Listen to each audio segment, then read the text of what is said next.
Hi viewers, welcome to our channel. ప్రస్తుతం మనతో పాటు సీనియర్ జర్నలిస్ట్ దాము బాలా సార్ వారితో మాట్లాడదాం. నమస్కారం సార్. నమస్తే సార్, రామోజీరావు గారు జగన్ గారి వల్లే చనిపోయారు అని చెప్పేసి ఆ ప్రొడ్యూసర్ నట్టి కుమార్ గారు ఒక స్టేట్మెంట్ ఇవ్వడం జరిగింది సార్. అసలు మరి దీన్ని ఏ విధంగా చూడొచ్చు అంటారు? దీంట్లో నిజం ఉందా? అంటే అంతకుముందు చాలా ఇబ్బందులు పెట్టారు జగన్ గారు అని చెప్పేసి వార్తలు కూడా విన్నాం. మరి మీ ఒపీనియన్ సార్ దీనిపైన? రామోజీరావు చనిపోయిన తర్వాత రకరకాల స్పందనలు వస్తున్నాయి. మ్యాక్సిమం కూడా రామోజీరావుకి నివాళులు అర్పించడం, రామోజీరావు చేసిన వివిధ రంగాలకు చేసిన సేవల్ని తలుచుకోవడం, లేకపోతే ఆ సేవల గురించి గొప్పగా చెప్పుకోవడం, ఇది ఎక్కువ జరుగుతుంది. అయితే కొన్ని సెక్షన్స్ నుంచి కొన్ని రకాల రియాక్షన్స్ వస్తున్నాయి. ముఖ్యంగా తెలుగుదేశానికి సంబంధించిన వాళ్ళు కావచ్చు, తెలుగుదేశాన్ని సపోర్ట్ చేస్తున్న కొంతమంది రామోజీరావు చావుకి జగనే కారణం అన్న ఒక వాదనని తీసుకొస్తున్నారు. అందులో బలంగా నట్టి కుమార్, ఆయన ఒక ప్రొడ్యూసర్ కౌన్సిల్కి జాయింట్ సెక్రటరీ. సో తను ఈరోజు మాట్లాడుతూ చాలా అంటే ఆయన ఉద్వేగానికి లోనయ్యాడు. రామోజీరావు సేవలను తలుచుకొని ముఖ్యంగా సినిమా రంగానికి ఆయన చిన్న సినిమాలు చాలా చేశాడు రామోజీరావు. అనేక మందిని ఉదయ్ కిరణ్ దగ్గర నుంచి తరుణ్, ఉదయ్ కిరణ్, తనీష్, జూనియర్ ఎన్టీఆర్, రాఘవేంద్రరావు కొడుకు, ఇలాగ రకరకాల వాళ్ళని అతను ఇంట్రడ్యూస్ చేశాడు, టెక్నీషియన్స్ని అందరినీ కూడా. ఇట్లాంటి విషయాలంతా అతను తలుచుకొని మాట్లాడుతూ ఒక కామెంట్ ఏం చేశాడంటే, జగన్ వల్లే ఈయన చనిపోయాడు, జగన్ పెట్టిన బాధల వల్ల మనస్తాపానికి గురై చనిపోయాడని చెప్పాడు. యాక్చువల్గా ఆయనకి 88 చనిపోయిన ఈ టైంకి 87 కంప్లీట్ అయిపోయి 88లోకి వచ్చింది. సో 88 అంటేనే సహజంగా అది ఆల్మోస్ట్ 90 వేసుకుంటే మనం ఒక రకమైన సంపూర్ణ జీవితాన్ని ఆయన జీవించాడు. అయితే జగన్ కారణం అంటే ఆయనకు ఆల్రెడీ క్యాన్సర్ పేషెంట్, ఆయన ఎప్పటి నుంచో ఆయనకి హెల్త్ ఇష్యూస్ ఉండే అవకాశాలు ఉన్నాయి. సో ఇప్పుడు కూడా ఆయనకి ముఖ్యంగా హార్ట్ ప్రాబ్లం వచ్చిందని 5వ తేదీన హాస్పిటల్కి తీసుకెళ్లారని, 3 రోజులు హాస్పిటల్లో ఉండి నిన్న వెంటిలేటర్తో ఆర్టిఫిషియల్గా ఆయనకి శ్వాసని ట్రై చేశారు, బట్ ఫెయిల్ అయిందనేది చెప్తున్నారు. కానీ వాళ్ళ వెర్షన్లో ఏంటంటే రామోజీరావును జగన్ చాలా వేదనకు గురి చేశాడు అనేది చెప్పారు. ఖచ్చితంగా రామోజీరావు వేదనకు గురై ఉంటాడు. ఎందుకంటే ఆయన జీవితంలో ఎవరు కూడా ఆయనే చెప్పుకున్నట్టు ఒక వీడియోలో, ఇది కలికాలమా జగన్ కాలమా నాకు తెలియదు, ఇప్పటివరకు నా దగ్గరికి ఎప్పుడు కూడా పోలీసులు రాలేదు అనేది ఆయన బెడ్ మీద పడుకొని చెప్తున్న వీడియో కూడా బయటకు వచ్చింది. అంటే జగన్ ఖచ్చితంగా ఆయన ఇబ్బంది పెట్టాడు, నో డౌట్. కానీ ఇబ్బంది పెట్టచ్చా లేదా అంటే, ఎవరు ఒకవేళ నేరం చేసి ఆయన పెద్దోడైతే, లేకపోతే చట్ట ఉల్లంఘన చేసి ఆయన చాలా ప్రముఖుడైతే, లేకపోతే ఏజ్ ఎక్కువ అయింటే వాళ్ళ జోలికి వెళ్ళకూడదా అంటే అది వేరే చర్చ. కానీ దాన్ని ఇలా అర్థం చేసుకుంటున్నారు వీళ్ళు ఆయన వేదంతో అని. కానీ నాకు తెలిసి ఇంకెవరు ప్రముఖంగా ఎవరు చెప్పలేదు, ఇతను కూడా చెప్పాడు. తర్వాత ఇంకొంతమంది ఎలా చెప్తున్నారంటే, for example Rajendra Prasad actor, ఆయన ఒక సైకోయిన్ ఇబ్బంది పెట్టాడు, ఆ సైకోను అతను ఓడించి ప్రశాంతంగా కన్నుమూశాడు అనేది చెప్తున్నారు. అంటే దీన్నంతా చూసే పర్స్పెక్టివ్ని బట్టి ఉంటుంది. అంటే జగన్ వ్యతిరేకులకేమో రామోజీరావుని జగన్ అనే ఒక సైకో ఇబ్బంది పెట్టాడని, రామోజీరావుని విమర్శించేవాళ్ళేమో జగన్ ఒక హీరో, రామోజీరావుని కూడా టచ్ చేశాడు, ఆయన ఎవరు టచ్ చేయలేకపోయారు, మహామహా సీఎంలందరూ కూడా ఆయనకి తలం చేస్తే ఒక జగనే ధైర్యంగా ఢీకొన్నాడు అనేది చెప్పారు. మనకి ఉండవల్లి చెప్పింది కానీ చూస్తే, ఉండవల్లి చెప్తున్న పాయింట్ ఒకటే, రామోజీరావు మీద నాకేం పర్సనల్గా గ్రడ్జిగానే ఏం లేదు, బట్ అంత పెద్దోళ్ళే తప్పు చేసి తప్పించుకుంటే చట్టం ముందు ఇంకా చట్టానికి ఏం వాల్యూ ఉంటుంది అనేది ఆయన మాట్లాడింది. ఆయన క్లియర్గా మార్గదర్శి ఫైనాన్సర్ అనే సంస్థ ఒక హిందూ అవిభాజ్య, హిందూ అన్డివైడెడ్ ఫ్యామిలీ కింద రిజిస్టర్ అయిన సంస్థ. అది ప్రజల దగ్గర నుంచి ఫండ్స్ని కలెక్ట్ చేయకూడదు. సో అందువల్ల ఆయన తప్పు చేశాడు, చట్టం ఉల్లంఘన చేశాడు అనేది ఆయన కామెంటు. ఆ కేసులో కూడా జగన్ ఇంప్లీడ్ అయ్యాడు తర్వాత కాలంలో.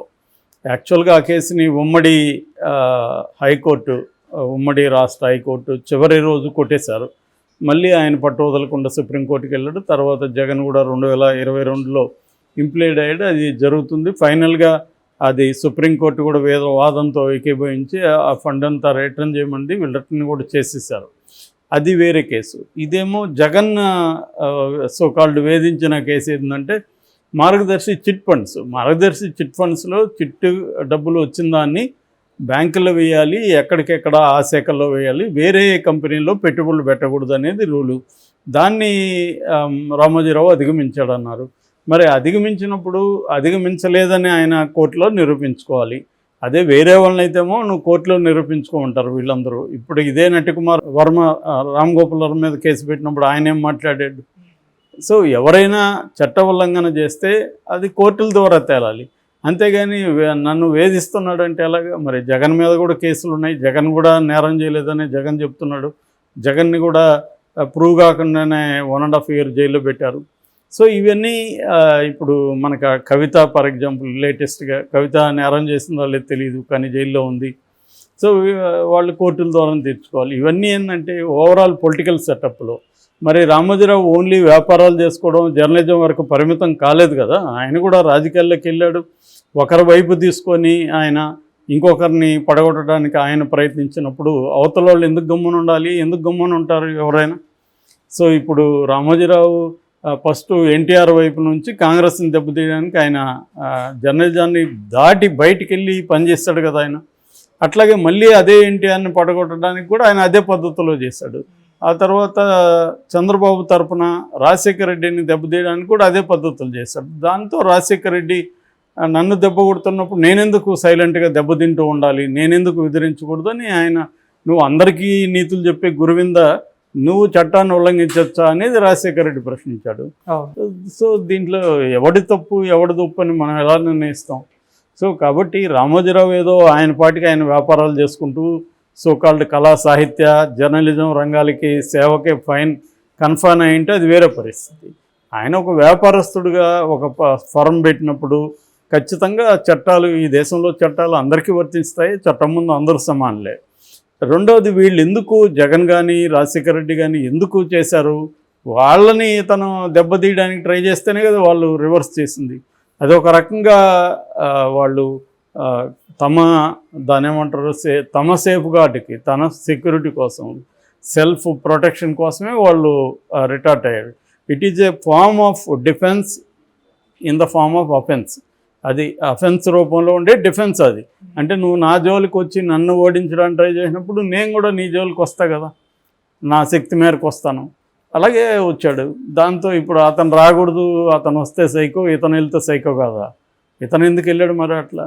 కాబట్టి ఇక్కడ ఏంటంటే ఈయన చెప్పిన దాంట్లో ఈయన తెలుగుదేశం వ్యక్తి నటికుమారు కాబట్టి ఆయన అలా మాట్లాడడంలో పెద్ద ఆశ్చర్యం ఏం లేదు. కానీ ఆబ్జెక్టివ్గా చూసినప్పుడు రామోజీరావు కూడా జగన్ జోలికి వెళ్ళాడు, జగన్ రామోజీరావు జోలికి వచ్చాడు. మళ్ళీ జగన్ని దెబ్బతీయడానికి మరి ఈ గత 2-3 ఏళ్లలో అసలు వేరే న్యూస్ ఏమన్నా చూసామా? ఈనాడులో ఎంతసేపటికి 99% న్యూస్ జగన్ని విమర్శించడమే కదా. కాబట్టి ఇక్కడ ఏంటంటే నేను గతంలో కూడా అనేకసార్లు చెప్పాను, ఇది ఒక వార్ఫేర్ లాంటిది. ఎలక్షన్లో కానీ లేకపోతే రాజకీయాలు, ఈ రాజకీయాల్లో నువ్వు ఎవరి వైపు ఉంటే, నువ్వు నా వైపు ఉంటేమో నేను వాళ్ళని హీరో అంటాను, అవతల వైపు ఉండే వాళ్ళని విలన్ అంటాము. అలాగే ఇక్కడ కూడా నటికుమార్ క్లియర్గా తెలుగుదేశం వైపు ఉన్నాడు కాబట్టి జగన్ విలన్లాగా, సైకోలాగా, ఇంకోటిలాగా కనబడతారు. జగన్ వైపు ఉండే వాళ్ళకి రామోజీరావు కూడా అలాగే కనబడ్డాడు. సో ఈరోజు కామెంట్లు చూస్తే చాలా కామెంట్లు మన యూట్యూబ్ వీడియోల కింద జగన్ని సపోర్ట్ చేసేవాళ్ళేమో రామోజీరావుని గురించి నెగిటివ్ కామెంట్స్ పెడుతున్నారు విపరీతంగా, జగన్కి వ్యతిరేకంగా ఉండేవాళ్ళేమో జగన్ మీద నెగిటివ్ కామెంట్స్ పెడుతున్నారు. సో అందువల్ల అది అర్థం చేసుకోదు తప్ప ఆయన ఏదో యువకుడుగా ఉండో ఇంకోటో 60-70 ఏళ్ళకి జగన్ పెట్టిన టార్చర్ వల్ల ఏమన్నా జరుగుంటే అయి ఉండండి. నిజానికి ఆయన జగన్ ఓడించాడు కదా, హ్యాపీగా ఇంకా బతుకుండాలి కదా మరి ఆ రకంగా తీసుకున్నప్పుడు. కాబట్టి అది క్లియర్గా ఆయనకి హెల్త్ ఇష్యూస్ వల్ల చనిపోయాడు తప్ప జగన్ పెట్టిన ఇబ్బందుల వల్ల చనిపోయింది అనేది అబద్ధం. ఎందుకంటే ఆయన తట్టుకోగలిగిన ఇట్లాంటివన్నీ క్రైసిస్ చూసిన ఇది ఆయనకు ఉంది. ఆయన సహజంగానే ఆయనకి ఎప్పటి నుంచో ఆరోగ్యం బాగాలేదు, ఇప్పుడే కాదు.